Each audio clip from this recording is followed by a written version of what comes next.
Bonjour et bienvenue à tous en ce 24 novembre 2022. Aujourd'hui, c'est jour du Brésil, premier match du Brésil. Exactement en ce moment, pendant que je vous parle, il y a du monde dans la rue à côté. S'il y a un but qui est marqué, vous allez pouvoir l'entendre en direct et ça va beaucoup me faire rire. Pour l'instant, ils sont très calmes. Alors, la vidéo d'aujourd'hui, je vais vous la faire suite à un petit commentaire de Adrien il y a quelques jours sur la vidéo. Et son commentaire était surtout une question par rapport à l'alimentation et par rapport à la spontanéité d'aller vers quelque chose par un rééquilibrage naturel. Donc là, il me parlait bien d'alimentation et ce que je vais faire, c'est qu'aujourd'hui, en fait, je vais vous parler de l'instinct, intuition, intelligence, les 3 I, et vous allez voir comme le bouddhisme et le taoïsme se mélangent l'un et l'autre assez facilement. Je vais vous parler encore une fois du Hui, qui est le non-agir, mais qui ne veut pas dire sans action, mais qui veut bien dire agir selon les lois de la vie et de ses cycles. Donc voilà, posons bien les choses aujourd'hui. Je vais reprendre les définitions de cet instinct, de cette intuition. Vous allez voir qu'on est très proche de la nature Bouddha qui peut s'exprimer pleinement au travers de ces images qui sont données par le taoïsme, de l'intuition, de l'instinct, de la spontanéité.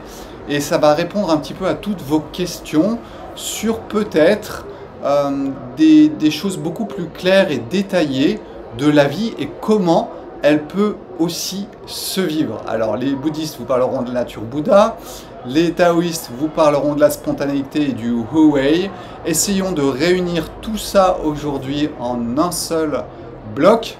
Et c'est un jeu que j'aime bien faire.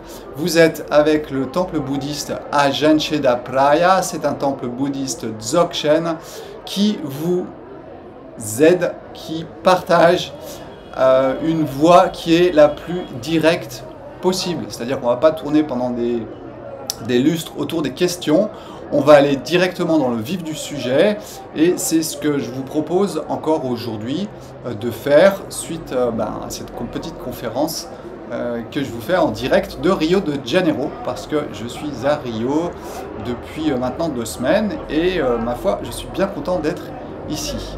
Donc pour commencer, je vais d'abord reprendre des définitions. La définition de l'instinct. La définition de l'instinct, je prends mon papier parce que pour pas me tromper sur la définition que j'ai prise et qui me convient parfaitement, c'est la tendance innée à des actes déterminés, exécutés sans expérience préalable. Donc des actes déterminés, c'est-à-dire des espèces de réflexes que l'on a, qui ne sont pas basés sur des expériences que l'on a déjà eues personnellement. Alors bien sûr que l'instinct, très rapidement, vous allez voir, est rattrapé par la mémoire de votre ADN, puisque quelque part, vous allez agir d'une façon instinctive en étant plongé quelque part dans l'horizontalité du temps de par vos mémoires, mais pas que. Parce que pour moi, l'instinct, c'est aussi une projection temporelle vers le futur et vous pouvez réagir d'instinct avec toutes les connaissances de votre ADN dans un sens et dans l'autre. Je vous rappelle, et je vous incite vraiment à regarder la vidéo que j'avais faite sur la verticalité et l'horizontalité. L'horizontalité, on est dans la matière à 200%. Et nous sommes dans le voyage dans le temps, le futur, le passé, le présent, maintenant.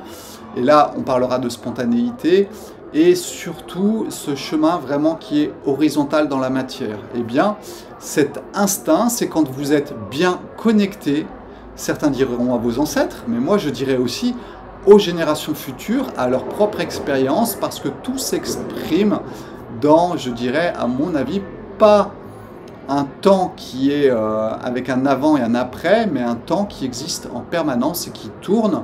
À vous d'avoir des liens avec ce champ temporel d'expérience. C'est ce que l'on appelle l'omniprésence dans le bouddhisme. Cette omniprésence, c'est une des qualités de votre nature Bouddha. Elle se manifeste quand? Eh bien, tout simplement quand votre ego arrête de vouloir être le chef et se met juste à sa juste place, c'est le cas de le dire, qui est tout simplement de donner des couleurs à la vie que vous allez mener, ou du moins à la vie que la vie va vous faire mener. Parce que si vous dites « je mène ma vie », eh bien déjà c'est votre ego qui se prend un peu pour Dieu et qui croit que c'est lui qui fait tout. Je vous incite une nouvelle fois sur une autre vidéo que j'avais faite qui était sur je me souviens plus le titre exactement. C'était sur le fait d'avoir le libre arbitre ou pas. Voilà, chercher libre arbitre dans mes vidéos. Alors c'est plus facile de chercher sur ma chaîne Avida et Magica les vidéos que sur la chaîne YouTube du Temple, il y en a plein, même si on est reparti un petit peu de zéro. Mais je vous incite vraiment à passer sur ma chaîne aussi Avida et Magica quand je vous donne comme ça des petites informations et des retours dans le passé, parce que ce sera beaucoup plus simple à retrouver sur la chaîne. Donc voilà, cette omniprésence de votre nature Bouddha, elle est présente en chacun de nous, sauf qu'elle se manifestera plus ou moins, comme je vais en venir à la fin un peu plus sur la fin de la vidéo, quand il y a un brouhaha permanent, aussi bien extérieur que intérieur. Donc cet instinct, c'est vraiment cette connexion temporelle avec toutes les expériences qui ont pu être faites déjà dans votre ADN, j'allais dire DNA, mais aussi quelque part des expériences des autres. Il y a rappelez-vous cette expérience sur une île où dans un coin de l'île, il y a des singes qui apprennent à ouvrir, je ne me souviens plus, une banane, une noix de coco, peu importe, et tout d'un coup, tous, ils se mettent à faire la même chose alors qu'il n'y a pas de lien entre les colonies.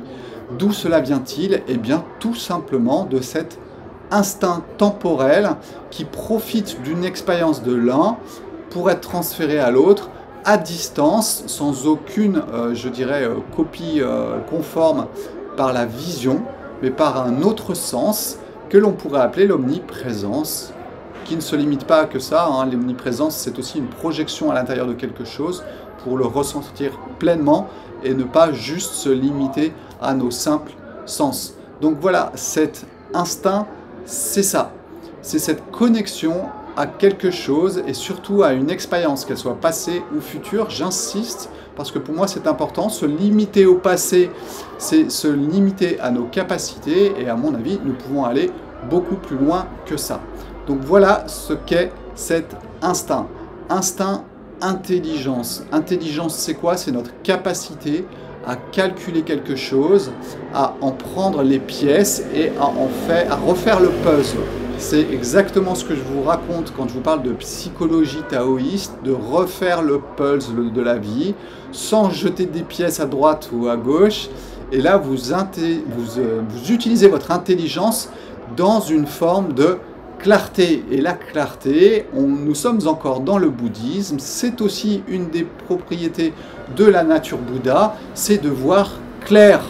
Bienvenue en dehors de la caverne de Platon, direction la vidéo, décidément, sur la caverne de Platon. Vous êtes en pleine lumière, vous avez totalement la clarté sur tout ce qu'il se passe, et c'est votre intelligence à prendre les pièces du puzzle et à les mettre ensemble qui font que votre vie peut se jouer aussi dans la clarté.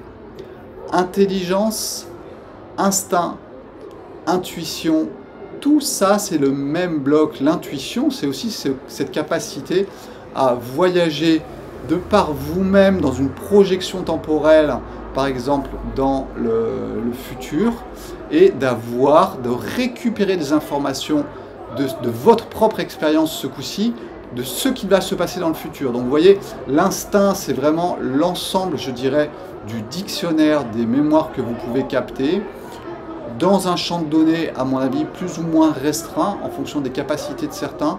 Très rares sont ceux qui peuvent aller dans les champs mémoriels qui remontent très très loin.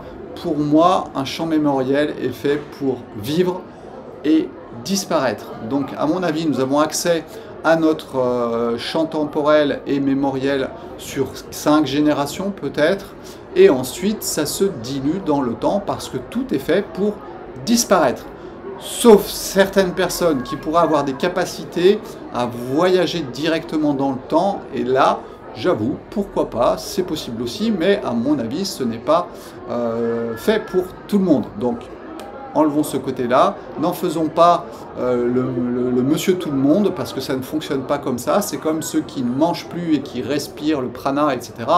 Ce sont des personnes bien spécifiques qui ont sûrement un rôle à jouer pour quelque chose, mais ce n'est pas monsieur tout le monde. Si monsieur tout le monde se met demain à vouloir respirer le prana, eh bien nous allons avoir des milliers de morts parce que nous ne sommes pas prêts. Ce n'est pas le moment surtout, parce que à mon avis c'est une histoire de cycle, ce qui ne veut pas dire que ça ne peut pas exister. Tout est énergie, donc pourquoi pas composer tout notre corps avec de l'énergie, mais ce n'est pas le moment présent à mon avis de le vivre. Et nous sommes juste face à certaines personnes qui ont certaines capacités.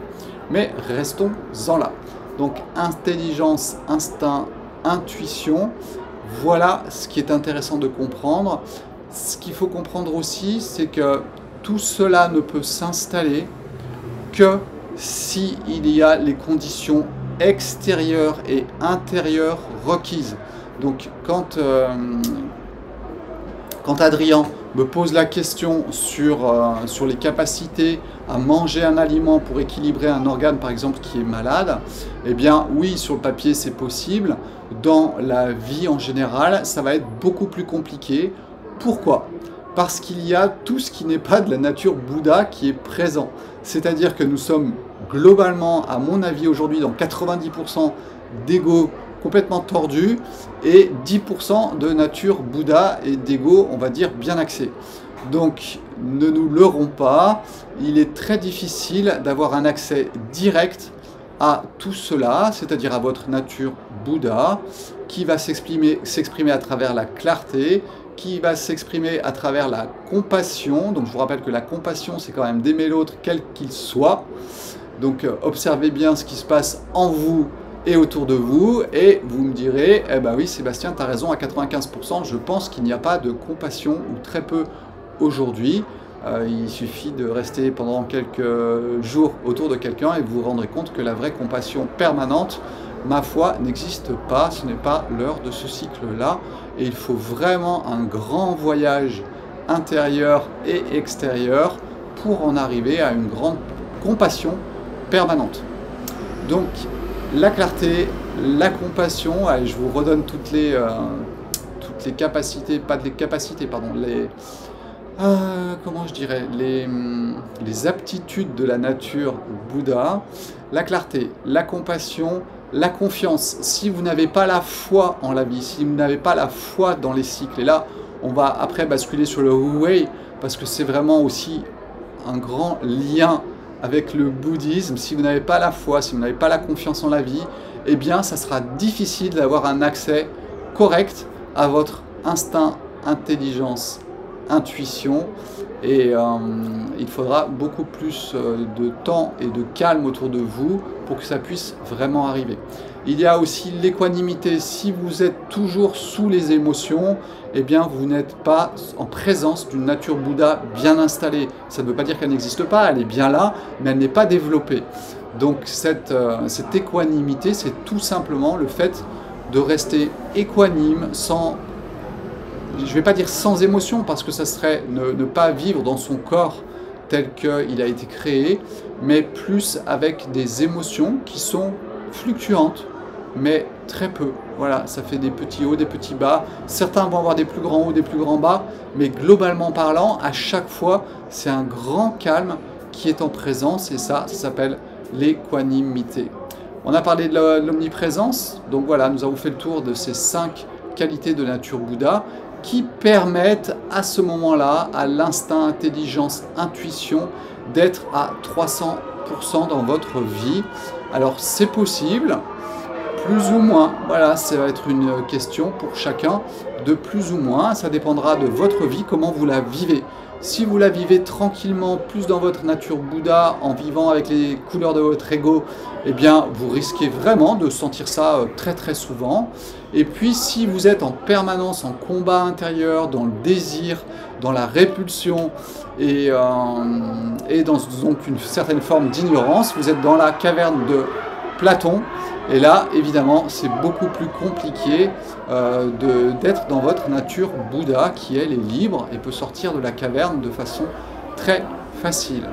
Alors, chez les taoïstes, nous sommes plus dans le Wu-Wei. Ils ne vont pas parler de nature Bouddha, évidemment, puisque c'est le taoïsme.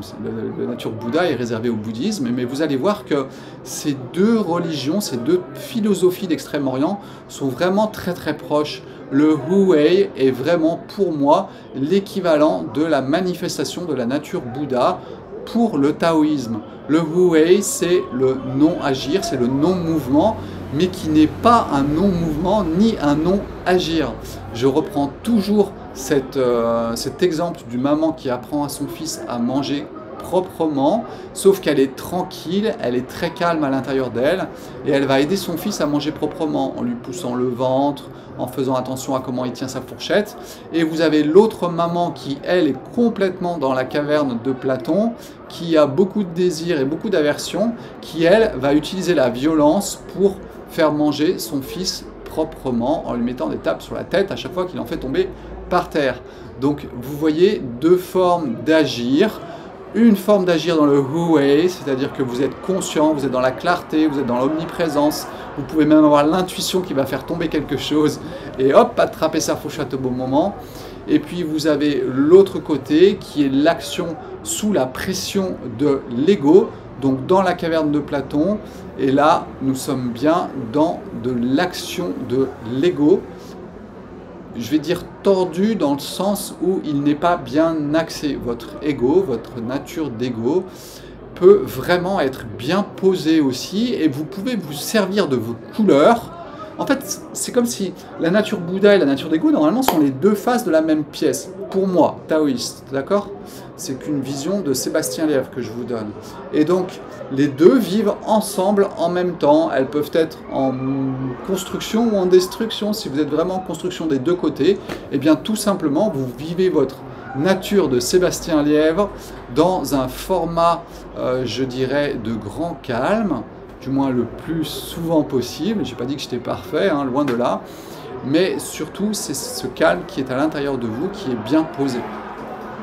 Donc voilà, le Wu-Wei est pour moi l'équivalent un petit peu de la nature Bouddha en action, version taoïste. Alors ce qui est très amusant aussi de recouper, c'est quand on va parler du design humain. En design humain, l'instinct, l'intuition, c'est relié au centre d'énergie de la rate, qui est un centre d'énergie très puissant, qui est le centre d'énergie de la survie.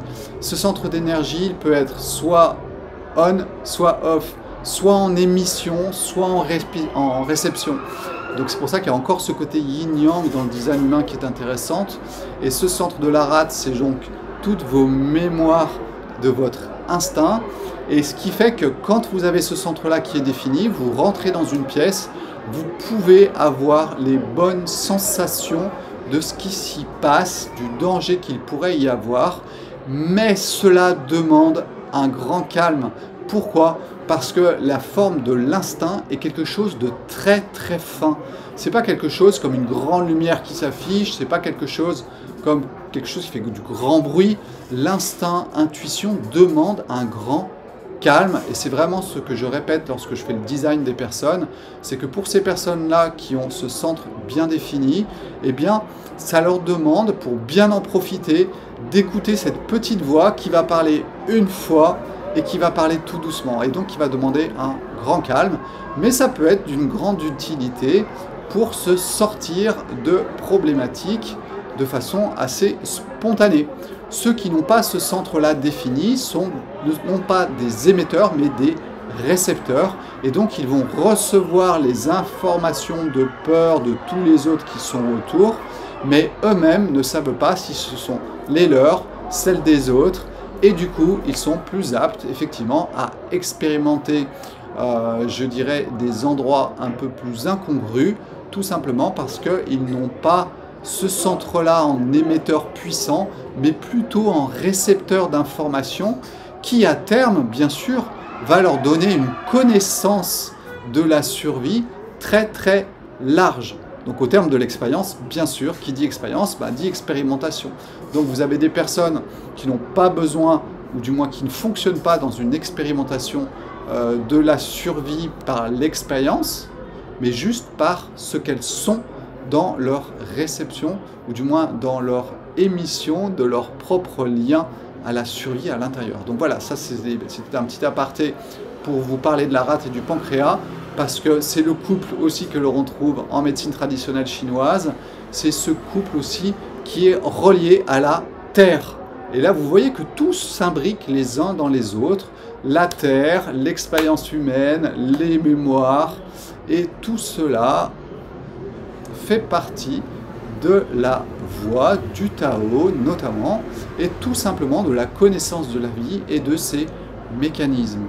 Donc voilà, pour répondre donc à la question d'Adrien, oui, je dirais que oui, c'est possible, mais ce n'est possible que s'il y a un grand silence à l'intérieur et aussi à l'extérieur, parce que s'il y a un énorme brouhaha à l'extérieur, vous êtes en plein match de foot avec toutes les émotions des gens qui sont autour de vous et tous ces mouvements-là, eh bien toucher à cette petite voix relève vraiment du défi.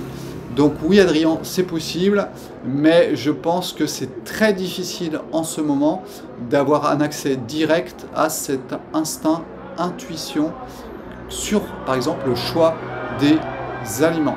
Alors sur quoi peut-on alors se poser? Eh bien moi c'est ce que je vous propose dans les consultations de naturopathie orientale, puisque je ne suis vraiment pas un naturopathe occidental, je n'utilise pas les remèdes naturels ou très très peu, je préfère utiliser notamment l'alimentation avec le yin et avec le yang, en essayant de tout reposer au centre, en sachant que quand vous mangez au centre, eh bien le corps se rééquilibre beaucoup plus vite. Si vous mangez dans les extrêmes beaucoup de viande, beaucoup de sucre, eh bien c'est très compliqué pour des parties du corps de retrouver des points d'équilibre. Si vous mangez au centre, eh bien vous verrez que vous revenez vers un point d'équilibre beaucoup plus vite. Et c'est ça tout l'intérêt de cette compréhension alimentaire du yin et du yang que je vous partagerai aussi dans l'enseignement taoïste que je vais vous donner d'ici peu. C'est vraiment, d'ailleurs je commencerai par cela pour que vous intégriez bien cette notion du yin et du yang au travers de votre alimentation, ce qui va vous permettre ensuite de passer à la psychologie de façon beaucoup plus intuitive par rapport à ce que vous avez pris au niveau du physique, et ensuite on pourra passer à la métaphysique d'autant plus facilement parce que toutes les pièces se seront bien mises ensemble et nous pourrons alors avoir une connaissance la plus large possible en ayant bien tout intégré. Voilà, ça on en reparle dans quelques semaines quand je vous proposerai ça, mais c'est vrai qu'à chaque fois j'en mets un petit bout sans le faire exprès, mais en y pensant quand même lors de ces vidéos, parce que comme ça, ceux qui sont intéressés, voilà, tout le monde aura pu l'entendre à un moment ou à un autre sur les vidéos. Vous les regardez peut-être pas forcément toutes, et vous avez bien raison, chaque chose en son temps et au bon moment. Voilà, donc je pense que j'ai fait le tour par rapport à la question d'Adrien. Instinct, intelligence, intuition, ça c'est vraiment une des phrases du taoïsme avec la spontanéité. La spontanéité, elle vient quand vous êtes dans une nature très tranquille et là, tout vous traverse et la vie se passe à travers vous et vous êtes dans des formes d'instinct, d'intuition et vous utilisez votre intelligence et tout ça s'articule très très bien dans votre individualité parce que je suis Sébastien Lièvre, vous êtes Adrien ou vous êtes Monsieur Untel et vous n'avez pas les mêmes caractéristiques que moi. Par contre, la vie va s'écouler au travers de vous de la même façon, sauf que vous allez faire des actions qui vous correspondent avec vos petites baguettes magiques. Les super-héros, c'est pas un hasard, c'est une partie de la vérité que l'on vous donne au travers de la télévision. Alors bien sûr qu'on va vous l'apporter comme le grand sauveur, etc. Donc là, on est dans le samsara, on est enfermé. Mais le super-héros, tout le monde est un super-héros avec des super-pouvoirs. Et ça, le design humain nous l'enseigne aussi, c'est quelles sont mes baguettes magiques dans le monde. Si vous vous connaissez bien, eh bien, vous y avez eu accès et vous êtes dans votre bonne profession à faire ce que vous devez faire. sans même quelque part savoir quelle capacité vous avez. C'est juste que la vie vous a emmené vers ce genre de choses. Vous êtes un super-héros. Tout le monde est un super-héros. À votre ego ensuite de l'utiliser dans le sens constructif et non pas dans le sens destructif. Sinon vous devenez un anti-héros. Vous êtes le méchant dans les films de super-héros. Vous avez des super pouvoirs, mais ils sont utilisés à des fins d'ego et surtout à des fins d'ego de destruction. J'insiste, l'ego n'est pas l'homme à abattre. L'ego fait partie de nos couleurs et de notre façon de vivre. Donc, il faut juste le surveiller un petit peu, l'observer, voir comment il fonctionne. Si on peut l'aider, c'est bien. De toute façon, plus vous ouvrez votre conscience et plus la vie vous aide. Ça, c'est ce que j'appelle moi la foi et la confiance. Ça se passe tout seul. Pourquoi? Parce que tout simplement, vous regardez la lumière et la lumière rentre. Voilà, c'est aussi simple que ça. Et la vie, ce qu'elle veut, c'est toujours des recherches d'équilibre. Quand il y a trop de yang, elle met du yin. Quand il y a trop de yin, elle met du yang. C'est simple. Et ça marche en psychologie aussi. Il n'y a pas besoin de faire des 1000 et des 100 pour ça. Ouvrez votre conscience, ouvrez votre espace et regardez la spontanéité arriver. Vous allez voir, c'est très amusant aussi de vivre la vie avec la spontanéité. Le taoïsme insiste beaucoup sur cette spontanéité et j'avoue que ça fait partie de ma vie aussi. Et c'est pour ça que je colle évidemment à 200% avec le taoïsme à mon avis. Voilà. Passez une excellente journée. Si vous êtes en train de regarder le match sur le Brésil, mais à mon avis, le temps que la vidéo soit postée, eh bien, ce sera passé. Ciao, ciao, à bientôt. Prenez les gens que vous aimez dans vos bras, c'est important, c'est une façon de partager physiquement. On aime les autres dans sa tête, mais si on peut rajouter le côté physique, c'est ce que j'ai pu faire grâce au Brésil. Et voilà, je vous incite à le faire, ça met tout ensemble et c'est encore plus joli de vivre la vie comme ça. Ciao, ciao, à bientôt et portez-vous bien, bye.